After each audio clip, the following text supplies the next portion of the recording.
جی میرا سوال یہ ہے کہ اسلام دھرم میں جہاد کسے کہتے ہیں اور مسلمانوں پر جہاد کب فرض ہے؟ آسان طریقے سے سمجھائیں۔ بھائی سب سے پہلے تو ہم یہ سمجھ لیں کہ مسلمان کہیں الگ سے پیدا ہو کے نہیں آتے، سب کا مالک ایک ہے اور اس مالک نے سب کے اندر اپنی رچنا رچی ہے۔ جیسا کہ میں اپنے ہر ویڈیو میں کہتا ہوں کہ رچنا کیا ہے ایشور کی؟ اچھائی میں سکون پیدا کر دیتا ہے، برائی میں بے چینی پیدا کر دیتا ہے، انسان کے اندر اکڑنے کا مادہ، جھکنے کا مادہ، یہ تمام چیزیں دی ہیں، اور پھر اس کائنات کی حقیقت سب کے سامنے کر رکھی ہے اس نے۔ دیکھو جتنے بھی لوگ دھرتی پہ گھوم رہے ہیں ان سب کو پتہ ہے، جانتے بھی ہیں کہ یہ جیون اتنا بیکار ہے کہ اس کے ختم ہونے کا اگلے پل کا بھروسہ نہیں، اور یہاں رات دن اللہ تعالیٰ لوگوں کو موت دے دے کر اٹھا رہا ہے اور زندے لوگوں کو دکھا رہا ہے صاف صاف۔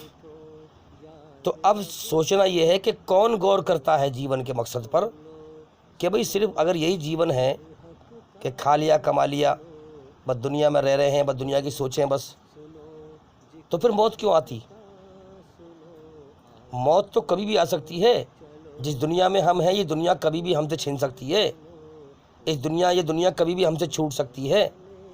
تو ہر انسان کے من میں یہ سوال اٹھنا چاہیے اور اٹھتا ہے، اور انسان کی جو آتما ہے وہ اللہ کی طرف کھینچتی ہے انسان کو کہ تو غور کر دنیا میں تو کہاں سے آیا ہے، کیوں آیا ہے، کس نے تجھے پیدا کیا ہے، کیوں تجھے پیدا کیا ہے، تجھے کس نے پیدا کیا ہے، تجھ سے چاہتا کیا ہے۔ یہ ساری باتیں انسان کی آتما، انسان کو اندر سے آواز آتی ہے، مگر انسان ایشوری رچنا کو دبا دیتا ہے، غور نہیں کرتا۔ اب جب سب کا مالک ایک ہے تو اس کا سچا راستہ بھی سب کے لیے ایک ہی ہے، اس کا قانون بھی سب کے لیے ایک ہی ہے۔ ایک مالک دو قانون نہیں دیتا، یاد رکھنا۔ اس کا ایک ہی قانون ہے کہ اچھائی پہ چلو اور برائی سے بچو، اس کی بنائی ہوئی رچنا کے آدھار پر۔ اب پوری دھرتی پر اس کی آسمانی کتاب کوئی نہ کوئی تو ایک سچی ہے جو پوری طرح سے برائی سے سرکشت ہے۔ بھائی اس کا آدیش ہے کہ اچھائی پہ چلو، برائی سے بچو، تو اب پورے طریقے سے اچھائی پہ چلنا اور پورے طریقے سے برائی سے بچنا۔ اب وہ کون سی کتاب ہے جو یہ قانون سکھاتی ہے؟ جو ایشوری رچنا پر آدھارت ہے۔ اب جب جو انسان غور کرے گا، کھوج کرے گا، محنت کرے گا، ایشور کی بنائی ہوئی رچنا کے آدھار پر اس کی کھوج کرے گا تو اللہ اسے راہ دکھائے گا۔ اللہ کے ذمہ ہے راہ دکھانا، کیونکہ یہ زندگی امتحان ہے۔ جو جیون کبھی بھی ختم ہو سکتا ہو، جس جیون کے ختم ہونے کا اگلے پل کا بھروسہ نہ ہو، وہ جیون امتحان ہی تو ہے۔ مالک نے ہمیں دنیا میں بھیجا ہے، ہمارا ٹیسٹ لیا ہے کہ دیکھنا یہ ہے کہ دنیا میں جا کر میری طرف غور کرتا ہے کہ نہیں، میری کھوج کرتا ہے کہ نہیں، مجھے راضی کر کے مرتا ہے کہ نہیں۔ جو میری قدر کرے گا، مجھے راضی کر کے آئے گا، وہ اس نقلی جیون، نقلی دنیا کے بدلے میں جنت کا جیون پائے گا، انعام پائے گا، اور جو دنیا میں بھٹک کے آ جائے گا وہ نرک کی آگ میں جائے گا۔ تو جب انسان، مسلمان کہیں الگ سے نہیں آتے، سب کا مالک وہی ہے، سب کو وہ ایسے ہی پیدا کرتا ہے۔ سب ماں کے پیٹ سے ایشوری رچنا لے کے آتے ہیں اپنے اندر، شرم کا مادہ، حیا کا مادہ۔ بچے کے آپ کپڑے اتاریں گے اس کو اپنے آپ شرم لگے گی، اس کو بتائے گا نہیں کوئی کہ تجھے شرم لگنی چاہیے کپڑے اتارنے پر، کیونکہ سب کے اندر ایشوری رچنا ہے۔ تو اب جب انسان جو عقل اللہ کی طرف دھیان لگاتی ہے، میں کون ہوں، کہاں سے آیا ہوں، جب غور کرتا ہے انسان، اپنے سامنے مرتے ہوئے لوگوں کو دیکھتا ہے اور جیون کے مقصد پر غور کرتا ہے، تو پھر وہ اللہ کی کھوج کرنے نکلتا ہے۔ اب دل کا معاملہ ہے، دل کا حال تو اللہ ہی جانتا ہے کہ اس کی سچی نیت ہے یا جھوٹی نیت ہے۔ اگر سچی نیت ہے تو اللہ تعالیٰ اس کو اسلام کا راستہ دکھا دیتا ہے، کیونکہ اسلام کا مطلب ہی یہ ہے کہ اپنی خواہش، اپنی مرضی، اپنا سب کچھ، اپنی جان، اپنا مال، اپنا سب کچھ جس مالک نے تجھے دیا ہے اس کے سامنے سمرپت کر دے، اور اپنی مرضی چھوڑ کر جس مالک نے تجھے جیون دیا ہے اس کی مرضی پہ آ جا۔ یہ تیرا امتحان ہے، اس نے تجھے دنیا میں اسی لیے تو بھیجا ہے تاکہ تیرا امتحان لے۔ اب جب اسلام دھرم کے قریب آتا ہے، وہ اسلام دھرم کو چیک کرتا ہے کہ جس مالک نے مجھے بنایا ہے، جس نے میرے اندر اپنی رچنا کو رچا ہے، اسی رچنا پہ آدھارت ہے اسلام، کہ مجھے اسلام آدیش دیتا ہے کہ جانوروں کی طرح کھڑے ہو کے پیشاب نہ کر، بیٹھ کے پیشاب کر۔ کہ اسلام مجھے یہ حکم دیتا ہے کہ پورے طریقے سے سچائی پر چل، اور برائی سے بچ، تب تو سکون پائے گا۔ اور بے شک ایشور کی رچی ہوئی رچنا جو میرے اندر ہے اس میں اچھائی پر چلنے پر ہی سکون ہے اور برائی پر چلنے پر بے چینی ہے۔ اب جب انسان جو ہے اسلام کو جان لیتا ہے کہ اسلام سنسار کے سچے مالک کا سچا دھرم ہے اور جس نے میرے اندر اپنی رچنا کو رچا ہے اس رچنا پہ آدھارت ہے، تو پھر اس انسان جو ہے اسلام قبول کرنے کے لیے کوشش کرتا ہے، اپنے آپ کو، اپنا سب کچھ اللہ تعالیٰ کے سامنے، اپنے سچے بنانے والے ایشور کے سامنے اپنے آپ کو سمرپت کرنے کی کوشش کرتا ہے۔ اب اپنے سچے بنانے والے ایشور کے سامنے اپنے آپ کو سمرپت کرنے کے لیے اسلامی طریقہ کیا ہے کہ انسان کو کلمہ پڑھنا پڑتا ہے، اور کلمے میں جو پہلا بول ہے اس میں پوری دنیا میں، پوری کائنات میں جو سب سے بڑی سچائی ہے اس کی گواہی دینی پڑتی ہے، جس کے خلاف دنیا میں برائی پھیلی ہوئی ہے۔ سچائی کیا ہے؟ لا الہ الا اللہ، ایک ایشور کے سوا کوئی پوجنے کے یوگیہ نہیں، ایک ایشور ہی ساری کائنات کا مالک ہے، ایک ہی سب کا مالک ہے، اس کے سوا کوئی عبادت کے لائق نہیں، اس کے سوا کوئی سر جھکانے کے لائق نہیں، اس کے سوا کوئی ہماری ضرورتوں کو پورا کرنے والا نہیں، اس کے سوا ہماری کوئی مشکلوں کو آسان کرنے والا نہیں، اس کے سوا ہماری کوئی پریشانیوں کو دور کرنے والا نہیں، اس کے سوا کوئی کسی کو ایک دانہ کھلانے والا نہیں، اس کے سوا کوئی کسی کی دکھ تکلیف دور کرنے والا نہیں۔ تو پہلی گواہی تو یہ ہو گئی۔ اب آپ دنیا میں دیکھیں گے کہ ایشور کے ساتھ لوگ زیادہ تر ساجدار ٹھہراتے ہیں اور ایشور کی بنائی ہوئی چیزوں کی پوجا کرتے ہیں۔ پوری دنیا میں یہ برائی پھیلی ہوئی ہے، مگر جب وہ سچائی کو کھڑا ہوتا ہے، سچائی کو پہچانتا ہے کہ میری رچنا میں خود ایک ایشور کو پکارنا ہے، جب میں اٹھتا ہوں، تھک کے بیٹھتا ہوں، اٹھتا ہوں، لیٹ کر اٹھتا ہوں، تو میں ایک ایشور کو ہی پکارتا ہوں، انیک کو نہیں پکارتا۔ جب انسان محسوس کر لیتا ہے کہ واقعی میں، اور جان لیتا ہے عقل کی آنکھ سے، کیونکہ جو اللہ کے لیے محنت کرے گا اللہ تعالیٰ اس کی عقل کو اندھیرے سے نکال کر روشنی میں لے آئے گا۔ جب انسان جان لیتا ہے کہ واقعی میں سچا مالک ایک ہی ہے، یہ جو لوگ الگ الگ چیزوں کی پوجا کر رہے ہیں، اس کی بنائی ہوئی چیزوں کی پوجا کر رہے ہیں، یہ سب شیطان کے دھوکے ہیں، تو پہلے اس نے گواہی دی کہ ایک ایشور کے سوا کوئی پوجنے کے یوگیہ نہیں، جو اسلام کا کلمہ ہے، لا الہ الا اللہ محمد رسول اللہ۔ اب ہم دیکھیں، اب انسان نے پہلی گواہی تو یہ دے دی کہ ایک ایشور ہے، اب اس انسان پر ضروری ہے کہ اس ایک ایشور کا حکم کیا ہے، اس کے حکم میں جانوں اور ان پہ میں چلوں اور میں اسے راضی کروں۔ اس سے پہلے کہ میری موت آئے میں اسے راضی کر کے مر جاؤں، تاکہ مرنے کے بعد میں کامیابی حاصل کروں، امن شانتی حاصل کروں۔ انسان کے اندر بے چینی ہوتی ہے، ایک گھبراہٹ ہوتی ہے کہ مجھے کس نے پیدا کیا، کیوں پیدا کیا، مجھ سے چاہتا کیا ہے، میں اس کی مرضی کو جانوں، اس کے حکم کو پہچانوں، تاکہ مجھے سنتشٹی ملے کہ ہاں جس مقصد کے لیے مجھے جیون ملا ہے میں اس مقصد پر چل رہا ہوں، جو میرا مالک مجھ سے چاہتا تھا مجھے دنیا میں پیدا کرنے کے بعد وہ میں اس مقصد کو پورا کر رہا ہوں، اسی لیے مرنے کے بعد میرے ساتھ اچھا برتاوا ہوگا، انسان کو سکون سنتشٹی ملے۔ کہیں ایسا نہ ہو کہ جس مالک نے مجھے پیدا کر کے دنیا میں بھیجا ہے میں اس مالک کی مرضی کے خلاف چل کے مر جاؤں اور مرنے کے بعد پھر میں تباہ ہو جاؤں۔ یہ انسان کو گھبراہٹ ہوتی ہے کہ میں اپنے مالک کی مرضی کو جانوں تاکہ اس کی مرضی پہ چل کے جاؤں اور مرنے کے بعد وہ میرے ساتھ اچھا برتاوا کرے۔ اب جب وہ مالک کی مرضی کو جاننے کی کوشش کرے گا تو کلمے کا دوسرا بول پڑھنا پڑے گا، محمد الرسول اللہ صلی اللہ علیہ وسلم۔ اب دوسرے بول کا مطلب کیا ہے کہ محمد صلی اللہ علیہ وسلم اس کے آخری انتم مہارسی ہیں، آخری انتم سندیشٹھا ہیں، آخری انتم پیغام لے کر آنے والے ہیں، جس نے مجھے پیدا کیا ہے اس کی آخری خبر لے کے آنے والے ہیں۔ تو جو قرآن مجید میں سنسار کے سچے مالک اللہ تعالیٰ نے، ایشور نے فرمایا ہے، وہی محمد صلی اللہ علیہ وسلم نے پورا کر کے دکھایا ہے اور ساری دنیا کے انسانوں کو یہ بتایا ہے کہ تمہارا مالک اس طریقے سے راضی ہوگا، اس طریقے سے تم جیون جیو، اس طریقے سے تم اسے راضی کرو۔ اب جب آپ قرآن مجید پڑھیں گے اور محمد صلی اللہ علیہ وسلم کی جیونی پڑھیں گے تو آپ کو پورے طریقے سے، پورن روپ سے برائی سے بچایا گیا ہے اور اچھائی پر چلایا گیا ہے، اللہ کی مرضی پر چلایا گیا ہے، ایشوری رچنا کے آدھار پر اللہ کو راضی کرنے کے طریقے سب بتائے گئے ہیں کہ اس طرح سے اچھائی پر چلو اور اس طرح سے برائی سے بچو۔ اب آپ اسلام کے نیم قانون چیک کر سکتے ہیں کہ اسلام کے کیا نیم ہیں۔ ماں کے پیٹ سے لے کے موت تک زندگی جینے کے ہر طریقے ہیں جو ایشور نے، اللہ نے قرآن مجید میں بتائے ہیں اور محمد صلی اللہ علیہ وسلم نے پورے کر کے دکھائے ہیں، اور اتنے خوبصورت طریقے ہیں کہ جب آپ ان کو پڑھیں گے اور سمجھیں گے، ان پہ کرتویہ کریں گے، تو آپ کا دل دماغ خود محسوس کرے گا کہ واقعی میں مجھے سکون شانتی مل رہی ہے۔ جس مالک نے مجھے پیدا کیا ہے، جو رچنا میرے اندر بنائی ہے، یہ سب طریقے اسی کی رچنا پر آدھارت ہیں۔ یہ قرآن کے طریقے اسی کے ہیں جس نے مجھے بنایا ہے، جس نے میری رچنا کو بنایا ہے۔ اب آپ اسلام دھرم میں چیک کریں کہ پڑوسی سے کیسا برتاوا کریں، کھانا کیسے کھائیں، پانی کیسے پئیں، پیشاب کیسے کریں، ہر طریقہ اسلام دھرم میں ہر نیم قانون بتایا گیا ہے۔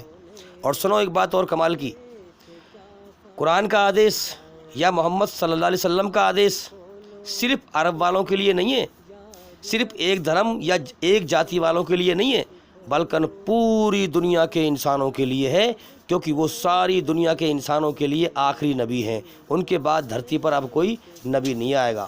یہ قرآن مجید قیامت تک کے لیے ہے، اس کے بعد اب کوئی کتاب نہیں آئے گی۔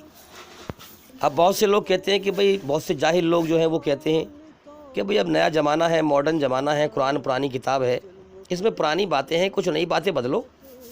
اچھا، ایشور کی جو رچنا ہے تیرے اندر، کیا وہ بدلی جا سکتی ہے؟ جو تیرے اندر اچھائی میں سکون ہے، برائی سے بے چینی گھبراہٹ ہے، غلطی پر پچھتاوا، حیا کا مادہ، شرم کا مادہ، اکڑنے کا مادہ، جھکنے کا مادہ، یہ جو تیرے اندر ایشوری رچنا ہے، کیا اس کو بدل سکتا ہے؟ نہیں بدل سکتی۔ تو قرآن کیا ہے؟ ایشوری رچنا کے آدھار پر جیون جیو۔ اللہ اپنے نیم نہیں بدلتا۔ جو بچہ پیدا ہو کے آتا ہے وہ مسلم پیدا ہو کے آتا ہے، اس کے اندر ایشوری رچنا ہوتی ہے۔ مسلم کا مطلب کیا ہے؟ اپنا سب کچھ اللہ کے سامنے سرنڈر کر دینا، اللہ اپنی مرضی چھوڑ کر اللہ کی مرضی پہ چلنا، اچھائی پہ چلنا، برائی سے بچنا، یہ مطلب ہے۔ سب کی مرضی کو چھوڑ کر اپنے سچے بنانے والے کی مرضی پہ جیون جینا، اسی کی پوجا کرنا، اسی کی بھکتی کرنا۔ تو دنیا والوں، تمہارے نیم روز بدلتے ہوں گے، مگر سنسار کے سچے مالک کے نیم اور قانون بدلتے نہیں ہیں۔ تمہارا تو اس والا حساب ہے کہ کوئی بینک بنایا اور اس میں جو ہے صحیح سے جو ہے سویدھا نہ کری، اب اس میں چوری ہو گئی۔ اب چوری ہونے کے بعد کہہ رہے ہیں بھائی اس کی اب سویدھا کرو بڑھیا کر کے، بھائی چوری ہوگی اس میں، تاکہ دوبارہ چوری نہ ہو۔ تمہارا حساب تو یہ ہے۔ سنو، سنسار کا جو سچا مالک ہے، اس نے جو بات کہہ دی وہ اٹل ہے، اور وہ کسی بھی طرح سے انفٹ نہیں ہے، اور کبھی بھی انفٹ نہیں ہے، اور قیامت تک کبھی انفٹ نہ ہوگی۔ اس نے ہماری رچنا بنائی ہے، اور ہماری رچنا کے حساب سے ہمیں چلنے کے لیے جو قانون دیے ہیں، وہ قانون قیامت تک فیل نہیں ہو سکتے۔ وہ ہر زمانے کے انسان پر فٹ ہیں، لیکن جو اللہ کی مرضی پر چلنا چاہے، اللہ نے چھوٹ دی ہے۔ جو اللہ کو راضی کر کے جائے گا وہ جنت کا انعام پائے گا، جو ناراض کر کے جائے گا وہ نرک کی آگ میں جائے گا۔ انسان خود اپنا نقصان اور نفع کر سکتا ہے، انسان کو چھوٹ دی ہے۔ بہت سے کم عقل لوگ یہ سوچتے ہیں کہ یہ اللہ کسی اور کو کہہ رہا ہے۔ ارے نہیں میرے بھائی، اللہ میں اس کو کہہ رہا ہوں جو تیرا سچا پیدا کرنے والا ہے، وہ ہے اللہ۔ جس نے تجھے جیون دیا ہے وہ ہے اللہ، جس نے دھرتی کو بنایا ہے وہ ہے اللہ، جس نے آسمانوں کو بنایا ہے وہ ہے اللہ۔ کائنات میں ہر چیز اللہ ہی کی ہے۔ جس نے تیرے اندر اپنی رچنا کو رچا ہے وہ ہے اللہ۔ جس نے تجھے زندگی دی ہے اور جو تجھے موت دے گا، دھرتی پہ تو اٹھائے گا موت دے کر، وہ ہے اللہ۔ جو تیرے جیون کا حساب لے گا وہ ہے اللہ۔ جس کے قبضے میں تیری جان ہے وہ ہے اللہ۔ تو میرے بھائیوں، ہمیں اس زندگی کی سچائی پر غور کرنا چاہیے کہ انسان دنیا میں جیتا ایسے ہے، رہتا ایسے ہے جیسے یہ ہمیشہ رہے گا، یہاں سے کبھی مر کے جائے گا ہی نہیں، اور مر ایسے جاتا ہے جیسے اس دنیا میں کبھی آیا ہی نہ ہو۔ تو میں کہتا ہوں کہ یہ دنیا اور یہ زندگی دھوکہ ہے۔ اس دنیا اور زندگی کے پیچھے مت پڑو۔ جس مقصد کے لیے جیون ملا ہے اس مقصد پر غور کرو، اللہ کی کھوج کرو۔ اب جب انسان جان لیتا ہے کہ اسلام میرے سچے بنانے والے کا سچا دھارمک قانون ہے، سچا دھرم ہے، ادھرم نہیں ہے، یہ دھرم ہے، تو پھر وہ جب کلمہ پڑھتا ہے تو کلمہ بھی اس سے ایک سوال کرتا ہے، لا الہ الا اللہ محمد الرسول اللہ۔ کلمہ بھی اس سے ایک سوال کرتا ہے کہ مجھے اگر پڑھنا ہے تو پہلے یہ عہد کر، نیت کر کہ میں پوری طرح سے برائی کو چھوڑ کر اچھائی پر چلنے کو تیار ہوں، شیطان کی برائی کو چھوڑ کر اپنے سچے بنانے والے کی اچھائی پر چلنے کو تیار ہوں۔ اگر تجھے امن شانتی حاصل کرنا ہے تو پہلے یہ ارادہ بنا۔ اب جب انسان اس بات کی نیت کرتا ہے، سچی نیت اندر دل سے کرتا ہے اور کلمے کو پڑھتا ہے، اور پھر اسلام کے نیم قانونوں کو سمجھتا ہے، سچے قانونوں کو، تو خود سچائی پر چلتا ہے اور سچائی کو دنیا میں قائم کرنے کی محنت کرتا ہے۔ اس کا نام ہے جہاد۔ اب چونکہ اللہ تعالیٰ نے یہ دنیا ٹیسٹ لینے کے لیے بنائی ہے، اللہ اگر چاہے تو ایک پل میں اس دھرتی کو برائی سے پوتر کر دے، برائی کو بالکل مٹا دے۔ اللہ کے لیے کوئی مشکل نہیں ہے، لیکن اللہ تعالیٰ اپنے بندوں کو چھانٹ رہا ہے، کھرے اور کھوٹوں کو، سچے اور جھوٹوں کو، قدر کرنے والے اور ناقدری کرنے والوں کو چھانٹ رہا ہے کہ کون برائی پر چلتا ہے، کون شیطان کے راستے پر چلتا ہے اور کون اچھائی پر چلتا ہے۔ تو اب دنیا میں برائی عام ہے، آپ دیکھ رہے ہیں۔ جب وہ سچائی کو جانتا ہے، اپنے سچے بنانے والے کے حکموں کو جانتا ہے قرآن مجید سے اور محمد صلی اللہ علیہ وسلم کی جیونی سے، تو پھر وہ ان پر چلتا ہے اور پھر وہ انہیں دنیا میں قائم کرنے کی، برائی کو مٹانے کی، اچھائی کو زندہ کرنے کی، اللہ کے حکم زندہ کرنے کی جب کوشش اور محنت کرتا ہے تو اس کی زندگی میں انقلاب آتا ہے اور پھر کھلبلی مچ جاتی ہے، برائی میں اور اس میں کھلبلی مچ جاتی ہے۔ پھر اچھا، اگر وہ طاقتور ہے تو طاقت کے بل پہ روکنے کی کوشش کرتا ہے برائی کو۔ اگر اتنی بھی طاقت نہیں ہے، کیونکہ حدیث ہے یہ، اگر اتنی بھی طاقت نہیں ہے، یہ ایشوری رچنا کا بیس ہے، ایمان ہونے نہ ہونے کا، کس کے اندر ایشوری رچنا زندہ ہے اور کس کے اندر مر چکی ہے۔ اگر اللہ نے اتنی طاقت دی ہے کہ وہ برائی کو ہاتھ سے روک سکتا ہے تو وہ ہاتھ سے کوشش کرتا ہے روکنے کی۔ اگر اتنی بھی طاقت نہیں ہے، اسے لگتا ہے میں اگر ہاتھ سے روکوں گا تو میں کمزور ہوں، مجھ پہ لڑائی چڑھ جائے گی، میرے اوپر فتنہ اور زیادہ پھیل جائے گا اور زیادہ فساد ہو جائے گا، تو پھر وہ زبان سے کوشش کرتا ہے روکنے کی۔ اگر زبان سے بھی طاقت نہیں ہے تو پھر کم سے کم دل سے تو برا مان کہ یہ برا ہو رہا ہے، اللہ کے علاوہ اوروں کی پوجا ہو رہی ہے، اللہ کے علاوہ اور چیزوں کو پوج رہے ہیں، اللہ کی پیدا کی ہوئی چیزوں کو پوج رہے ہیں، یہ غلط ہو رہا ہے، یا کسی پر ظلم ہو رہا ہے تو یہ غلط ہو رہا ہے۔ کم سے کم دل سے تو برا مان۔ اگر دل سے برا مانا تو مانو اس کے اندر ایشوری رچنا زندہ ہے، ایمان ہے اس کے اندر۔ اگر اس نے دل سے ہی برا نہیں مانا تو اس نے اپنے اندر ایشوری رچنا کو مار دیا، اس کے پاس کوئی ایمان نہیں ہے۔ کیوں؟ کیونکہ وہ شیطان کی برائی پر راضی ہو کر بیٹھ گیا، اللہ کی اچھائی اس کو اچھی نہیں لگ رہی۔ تو جو شیطان کی برائی پر راضی ہو کر بیٹھ گیا وہ اللہ کو ماننے والا پھر کہاں ہوا؟ تو پہلے انسان یہ تو جان لے کہ دھرم اور ادھرم ہے کیا۔ پہلے انسان یہ تو جان لے کہ میرے سچے بنانے والے کا سچا راستہ ہے کون سا، ہے کیا، اور شیطان کی برائی کا راستہ ہے کیا۔ تو پہلے انسان یہ تو جان لے کہ اس دھرتی پر جس مالک نے بنایا ہے اس کی رچنا کے خلاف چلنے والے لوگ ہیں کون۔ اس نے جیون دیا، اس نے پیدا کیا، وہ کھلا رہا ہے، پلا رہا ہے، اور اسی کے ناشکرے ہیں، اسی کے انکاری ہیں، اسی کے ساتھ شرک کر رہے ہیں اور اس کو چھوڑ کر اوروں کی پوجا کر رہے ہیں، تو اس کے ناقدرے اور ناشکرے لوگ ہیں کون؟ ایسے ہی لوگوں کو قرآن مجید نے کافر کہا ہے جو اللہ کے انکاری ہیں۔ اللہ نے جیون دیا، وہی کھلا رہا ہے، وہی پلا رہا ہے، اور اسی کی ناشکری کر رہے ہیں، جیون کا سمے پورا کر رہے ہیں۔ اللہ نے کیوں چھوٹ دے رکھی ہے ناشکری کرنے کی؟ کیونکہ وہ امتحان لے رہا ہے، چھوٹ دے رکھی ہے اس نے۔ مرنے کے بعد پھر اللہ کی ایک نعمت نہ پا سکیں گے سوائے نرک کی آگ کے، کیونکہ وہ شیطان کے راستے پر چلنے والے ہیں، اور شیطان جائے گا نرک میں، کیونکہ شیطان کو بھی اللہ نے ہی پیدا کیا ہے، وہ نرک میں جائے گا، تو جو اس کے ساتھ چلنے والے ہیں وہ بھی نرک میں جائیں گے۔ اسی لیے اللہ تعالیٰ نے ہماری رچنا میں اپنی اچھائی میں سکون رکھا ہے اور شیطان کی برائی سے بے چینی اور نفرت رکھی ہے ہمارے اندر، تاکہ ہم برائی سے بچیں، اچھائی پر چلیں۔ اب اس رچنا کے آدھار، اس رچنا کے حساب سے بھی، اس رچنا کے آدھار پر انسان نہ چل کر کے پھر بھی رچنا پر نہ چلے اور پھر بھی برائی کو فالو کرے، تو بھائی بتاؤ پھر ٹھیک ہے، جیون کا سمے پورا کر لے، جس دن موت آئے گی نرک کو اپنی آنکھ سے دیکھے گا۔ اللہ تعالیٰ نے انسان کو پیدا کر کے یہ چھوٹ دی ہے، چاہے تو میرا بن کے مر کے آ، اگر میرا بن کے مر کے آئے گا تو جنت کا انعام پائے گا، یا پھر شیطان کا بن کے آئے گا، مر کے آئے گا، شیطان کا بن کے مر کے آئے گا تو نرک کی آگ میں جائے گا۔ اب جو اللہ تعالیٰ کی کھوج کر کے اللہ کا بننا چاہتا ہے، اللہ اسے اپنا بنا لیتا ہے، اس کو اپنی ہدایت دیتا ہے، اس کو اپنا سچا راستہ دکھاتا ہے اپنی بنائی ہوئی رچنا کے آدھار پر، اور اسلام کے لیے اس کا سینہ اور اس کی عقل کھول دیتا ہے، پھر وہ اسلام کو سمجھتا ہے اور ایشوری رچنا کے آدھار پر ایشور کے آدیشوں کو جو اسلام میں دیے گئے ہیں ان کو پہچان لیتا ہے۔ تو کوئی اندھیر نگری نہیں ہے، جس مقصد کے لیے اللہ نے یہ دنیا بنائی ہے وہ مقصد ہر روز پورا ہو رہا ہے۔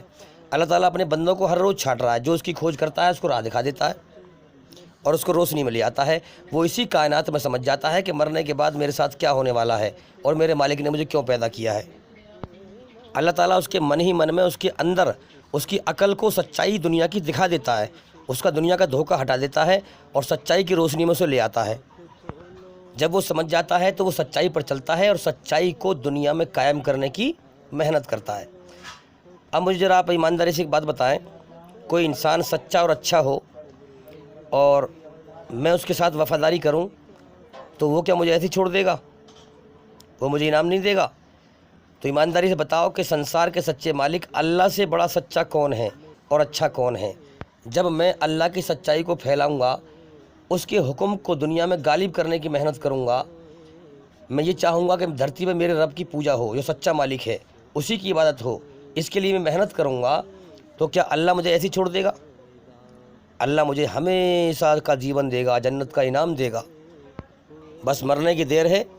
ہمارے نبی محمد صلی اللہ علیہ وسلم نے فرمایا کہ مومن کے لیے، سچائی پر چل کر مرنے والے کے لیے، اس کی قبر جنت کے باغوں میں سے ایک باغ ہے، تو مرتے ہی وہ جنت میں پہنچ جائے گا۔ مرنا تو ویسے بھی ہے، انسان اچھے کرم کرے یا برے کرم کرے، لیکن جو ایمان لے کے مرا وہ تو کامیاب ہے، اور جو ایمان سے رہ گیا وہ تباہ اور برباد ہے۔ اب دیکھو نا، کس کو نہیں پتہ کہ ایشور نراکار ہے، اس کا روپ آکار نہیں ہے؟ کیا ہندو دھرم کی کتابوں میں نہیں لکھا ہوا ہے؟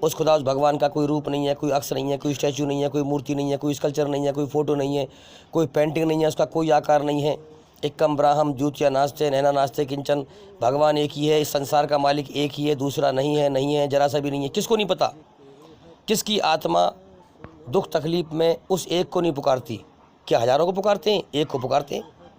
تو کس کو نہیں پتہ؟ پھر بھی جان بوجھ کر بچوں کی طرح کھیل میں پڑے ہوئے ہیں، اپنے ہاتھ سے مورتی بناتے ہیں، اس کے سامنے سر جھکاتے ہیں۔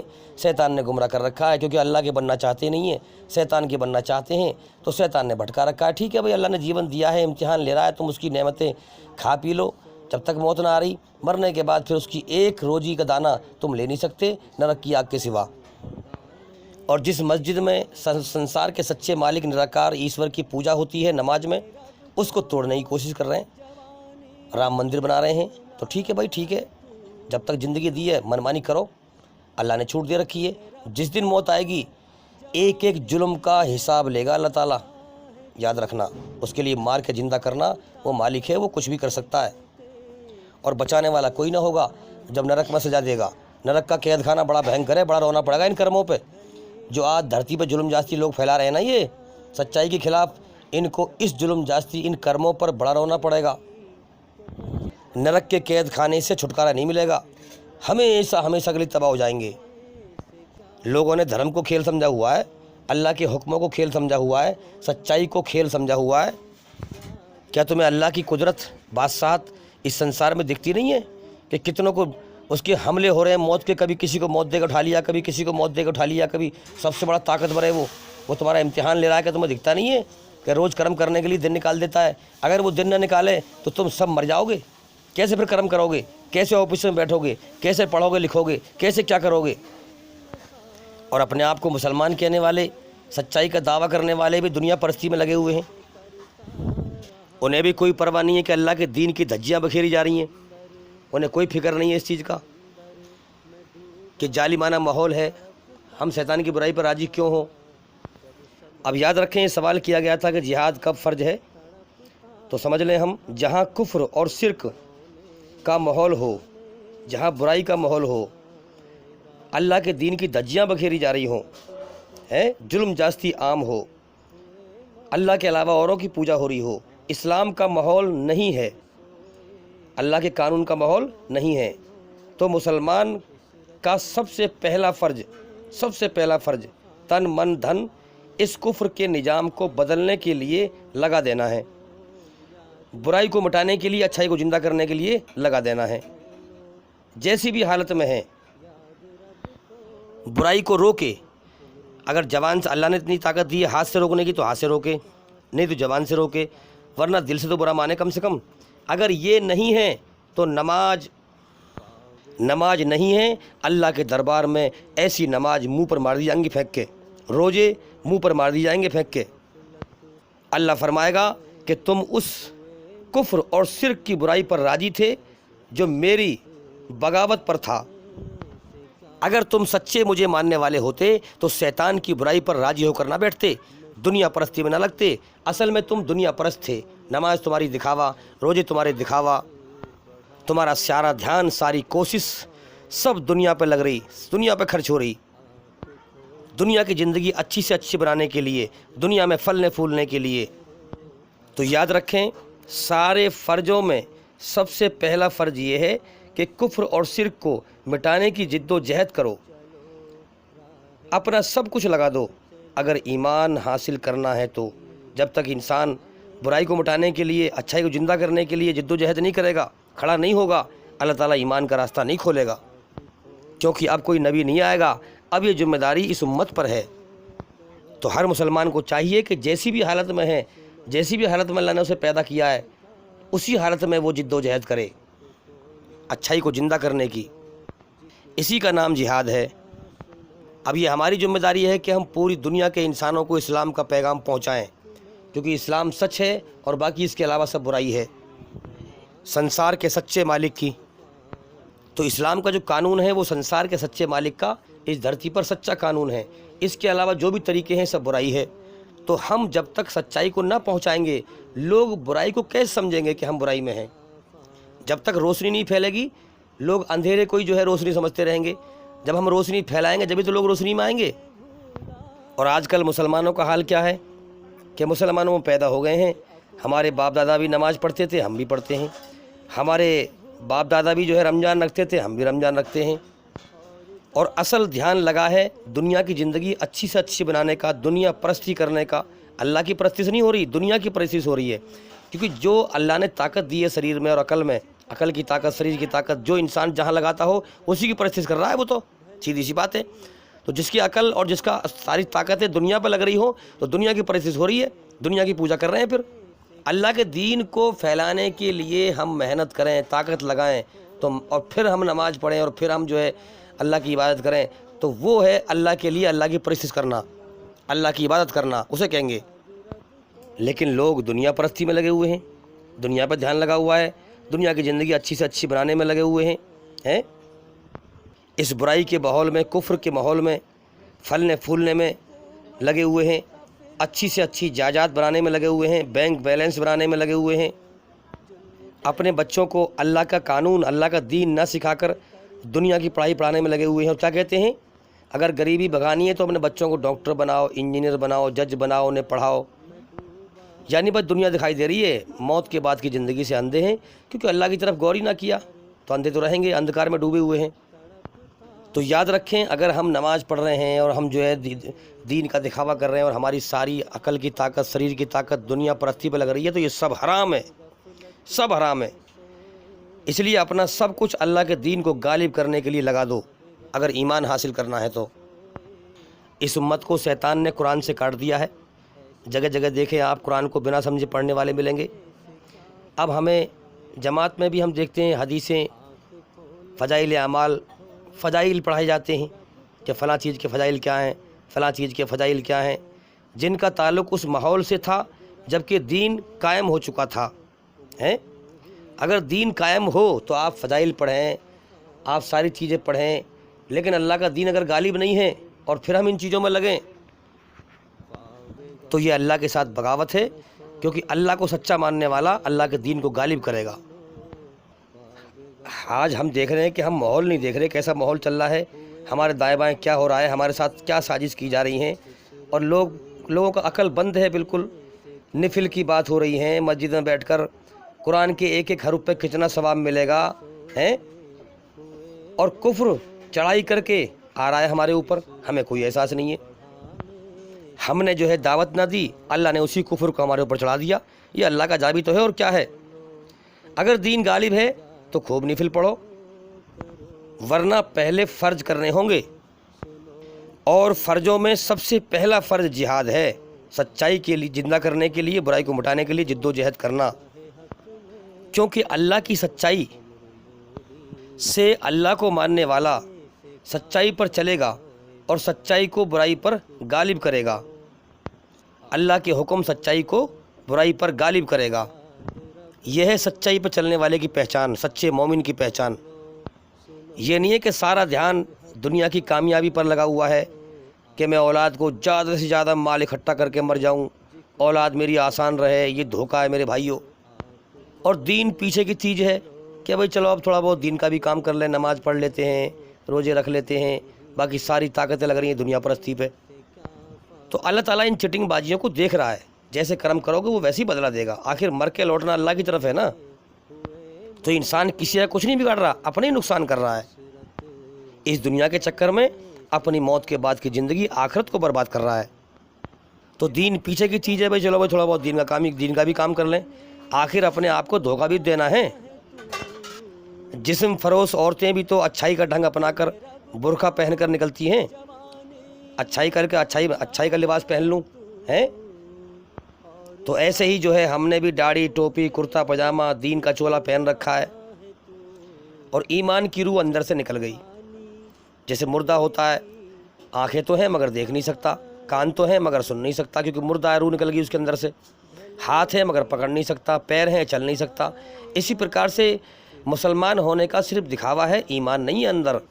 ایمان تب حاصل ہوگا جب اللہ کا انسان علم حاصل کرے گا اور اسے پھیلائے گا، سچائی کو زندہ کرنے کے لیے جد و جہد کرے گا۔ تو آج کیا حال ہے؟ ساری محنت، ساری کوشش، ساری طاقت لگ رہی ہے دنیا پرستی پہ، اور دین کا تو خالی چولا پہن رکھا ہے۔ دینداری کی آڑ میں اصل میں دنیا داری ہو رہی ہے۔ تو میرے بھائیوں، یہ چیٹنگ بازی اللہ تعالیٰ سب دیکھ رہا ہے۔ ہاں، اگر دین قائم ہے اللہ کا، اللہ کی شریعت قائم ہے، اللہ کا قانون قائم ہے، برائی پست ہے، تو ٹھیک ہے، آپ اچھے سے اچھا کھائیں، اچھے سے اچھا پئیں، دنیا میں دھیان لگائیں۔ لیکن اللہ تو چاہتا ہے کہ میری نعمتیں تم پر ظاہر ہوں۔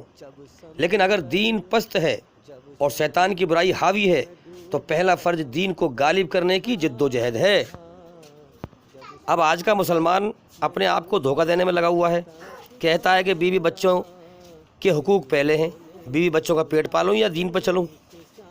تو پھر تو بیوی بچوں کا پیٹ ہی پال لے، تو پھر تو اللہ کا ناقدرہ ثابت ہوگا۔ تو اللہ کے حکم پھر کہاں پورے کر رہا ہے؟ جس مقصد کے لیے جیون دیا اس کو کہاں پورا کر رہا ہے؟ تو پھر اپنی دنیا پرستی میں لگا ہوا ہے، تیرا یقین ہی نہیں ہے کہ اللہ پالنے والا ہے۔ ارے بیوی بچوں کو بھی دیکھ، اللہ کے دین پہ بھی چل، اللہ پہ یقین کر کے اللہ پالنے والا ہے۔ اگر تو دین پہ چلے گا تو اللہ تیرے بیوی بچوں کو بھوکا نہیں مارے گا۔ یہ بیوی بچوں کے حقوق کیا صحابہ اکرام نہیں جانتے تھے اس چیز کو؟ جب انہوں نے برائی کو مٹانے کے لیے جد و جہد کی، جنگ لڑی ہیں، گھروں سے نکل گئے، ہاں ان کے بچے تلواروں سے کاٹ دیے گئے، انہوں نے اللہ کو راضی نہیں کیا۔ مگر تمہیں دنیا پرستی کرنی ہے۔ جو زندگی اصل ہے، امن شانتی کا جیون، جنت کا جیون، اس کی کوئی فکر نہیں ہے، اور دنیا کے کھیل تماشے میں اپنے جیون کو برباد کر رہے ہیں۔ تو میرے بھائیو، دنیا کی زندگی تو اصل میں ہے ہی کھیل تماشا، اللہ خود فرما رہا ہے، اس کے پیچھے نہ پڑو، تیاری کرو آخرت کی، اس زندگی کی جو مزے کا جیون ہے۔ یہ تو بہت افراتفری کا جیون ہے، کتنے لوگ روز مر رہے ہیں، بیماری پھیلی ہوئی ہے، دکھوں میں لین ہیں، مصیبتوں میں لین ہیں۔ ہاں، بڑا عجیب سسٹم ہے بھائی دنیا کا کہ کتنے لوگ مر رہے ہیں دھڑا دھڑ، انسان سن رہا ہے مرنے کی خبر، دیکھ رہا ہے، پھر بھی اپنی موت سے بے خبر ہے کہ میں بھی کبھی بھی مر سکتا ہوں۔ تو یہ زندگی تو ہنس کے رو کے گزر جائے گی، بہت تھوڑا سمے ہے بھائی، اللہ کو راضی کرو تاکہ ہمیشہ کا جیون جنت کو حاصل کرو، وہ ہے جیون اصل میں، اور جہنم سے بچ جاؤ۔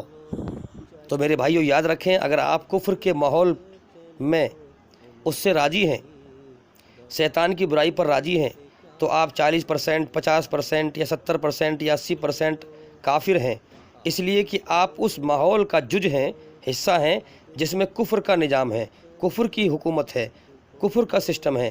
اگر آپ کفر پر راضی ہیں، اور کفر کرنے والا اور کفر پر راضی رہنے والا کبھی بھی جنت میں نہیں جائے گا، جہنم کی آگ میں جائے گا، کیونکہ کفر پہ چلنا اور کفر پہ راضی ہونا اپنے سچے بنانے والے مالک کے خلاف چلنا ہے۔ تو میرے بھائیوں، یہ زندگی دھوکہ ہے، یہ جیون دکھوں سے بھرا ہوا ہے، غموں سے بھرا ہوا ہے۔ اللہ تعالیٰ خود فرماتا ہے قرآن میں، اللہ نے فرمایا کہ ہم نے انسان کو محنت اور مشقت ہی میں پیدا کیا ہے۔ یہ دنیا کی زندگی ہم نے انسان کو مزے کرنے اور چین کی بنسی بجانے کو نہیں دی ہے، بلکہ دکھ، تکلیف، پریشانی، محنت، مشقت اٹھانے کے لیے دی ہے، امتحان کے لیے کچھ سمے دیا ہے، دھرتی میں کچھ سمے کے لیے ٹھہرنے کو اور گزر بسر کرنے کو، اور امتحان کے لیے جیون دیا ہے اب جو ہماری قدر کر کے، ہماری پہچان کر کے، ہماری بنائی ہوئی رچنا کے آدھار پر ہمیں راضی کر کے آئے گا، وہ جنت کا ہمیشہ کا جیون پائے گا۔ اور جو دھرتی میں ہی جو ہے دنیا میں بھٹک کر، دنیا میں گم ہو کر اور فساد پھیلا کر میری بنائی ہوئی رچنا کے آدھار پر الٹا چل کے، برائی پر چل کے فساد پھیلا کے آئے گا، مجھے ناراض کر کے آئے گا، وہ نرک کی آگ میں جائے گا۔ تو میرے بھائیو، اصل معاملہ موت کے بعد ہے، یاد رکھیں، اصل کامیابی ناکامی موت کے بعد کی زندگی میں ہے۔ مگر مسلمانوں نے آج ان باتوں کو کھیل بنا لیا، ادھر کو سنتے ہیں ادھر کو نکال دیتے ہیں، دل میں بات جمتی نہیں اور اپنی دنیا کے کھیل تماشے میں لگے رہتے ہیں، ساری کوشش، ساری محنت دنیا پہ لگی رہتی ہے، اللہ کے دین پر دل جمتا نہیں۔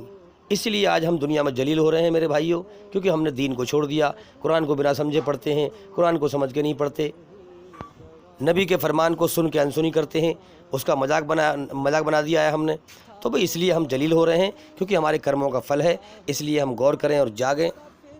جو جاگ جائے کم سے کم وہ اوروں کو جگائے، کہ ہماری ذمہ داری تھی، ہم بھول گئے تھے کہ ہماری ذمہ داری تھی کہ دین کو پھیلائیں، ہم اپنی ذمہ داری کو نبھائیں، سچا دھرم ہمارا ہے، سچائی ہمارے پاس ہے، ہم اسے دنیا کے لوگوں کو بتائیں، تاکہ لوگ اندھکار سے نکل کر اللہ کی روشنی میں آئیں اور شیطان کے دھوکے کے پنجے سے بچ جائیں۔ تو بھئی اللہ کے ساتھ سچائی کی نیتی اپنائیں، سچائی کے ساتھ اس کے دین کو پھیلائیں، پھر دیکھیں وہ آپ کو کیسے ایمان نصیب فرماتا ہے اور کیسے آپ کو راہ دکھاتا ہے۔ جو انسان اللہ کے ساتھ فراڈ بازی کرتا ہے، اللہ تعالیٰ اس کو ہدایت نہیں دیتا ہے، اس کو سچا راستہ نہیں دکھاتا ہے۔ امید کرتا ہوں کہ سوال کے جواب ہو گئے، اور بھی میں بار بار کہتا ہوں اس بات کو کہ ہمارے چینل کے اندر جا کر کے ایک ایک کر کے سبھی ویڈیو دیکھیں اور سنیں، تاکہ جلدی سے جلدی، کیونکہ گیان کوئی دوائی کی پڑیا نہیں ہے، میں آپ کو پلا دوں آپ کو آ جائے گا، گیان تو دھیرے دھیرے سیکھنا پڑے گا۔ جتنا آپ سیکھیں گے لگاتار، اتنی آپ اندھیرے سے باہر نکلیں گے، روشنی میں آئیں گے، سچائی کو سمجھیں گے اور موت کے بعد کی زندگی کی تیاری کر لیں گے۔